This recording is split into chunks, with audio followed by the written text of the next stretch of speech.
This is a grant opportunity from SAMHSA, which is the Substance Abuse and Mental Health Services Administration. And that title tells you all about what it is that they're interested in funding.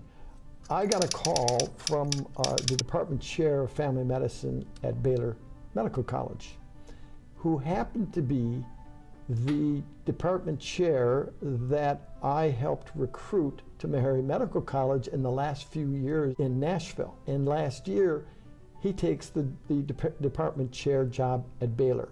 He calls me and says, hey, we had an SBIRT grant funded in Nashville, and we left 1 year after it was funded, and we're wondering if you're interested in going after one of these with Baylor.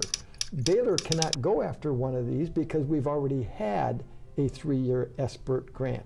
You can't get a second one. So how about if we help you develop this grant for the Rio Grande Valley, and we think you'd have a good chance of doing that, of getting it. I go to talk to the people who know the most about addictions on campus, and a lot of people probably don't know, that's rehabilitation counseling. And I said, Bruce, are you guys interested in going after some of this money? So Bruce says, well, you know, there's a junior faculty member who's a doctoral student just about to finish his PhD, who I think might be trying to write something like that. We had a very short timeline, and within that timeline, of course, was spring break. And I start looking at what needed to be done on my piece of the grant writing, and I could see that this wasn't going to get done unless I pretty much stuck with it until it was finished.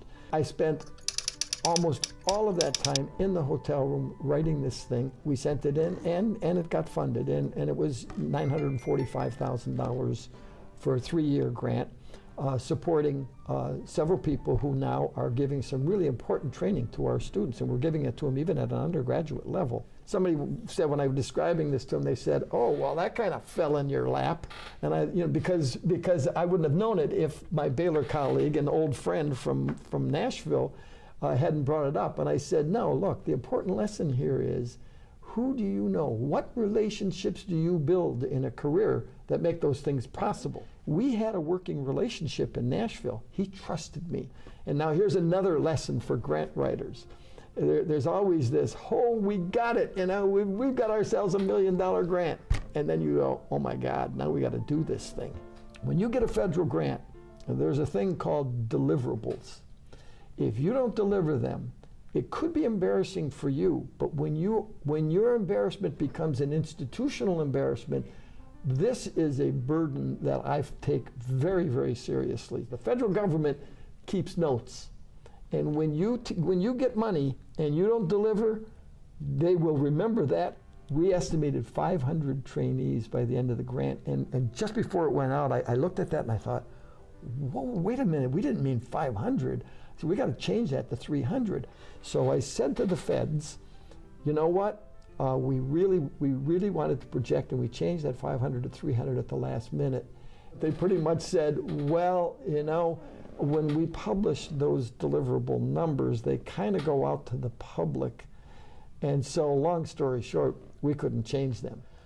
I do not like collaborating with major institutions as a minority-serving institution. This turned out that way, but I've been in a minority-serving institution for the last 30 years of my career. And what we have all too often is, can Big Brother show us how to get what we couldn't get on our own? We are given, as a minority-serving institution, access to monies that other institutions are not, majority institutions who are not serving an underserved population. And when we team up with those institutions, we are not taking advantage of what it is that we're doing as a minority-serving institution. We don't always need a Big Brother to take us by the hand and help us with this stuff. And sometimes partnering has to be done, I think, really very carefully, that we don't create an image with the feds either, as well, that, oh, you see, if they had done this alone, maybe it wouldn't have been quite as good. We have to be confident in collaborations that we're not depending on the persons or institutions with whom we are collaborating. That is to be avoided, in my opinion, at all costs, because it promotes an image at the federal level that they can't do it by themselves. There are a lot of things we do well, and we should do them and get funded to do them just the same way everybody else does. 10 institutions were pulling in 25 years ago 90% of NIH's budget, led by Johns Hopkins. And so that tells you what they have been trying to correct with these minority serving set-asides, or set-asides for minority serving institutions. NIH has worked very hard over the past 25 years to change all of that. But I would be interested to know what that statistic looks like now. But I will remember that moment in time. I said, I can't believe this. And I checked it out, and they said, oh, that's absolutely true.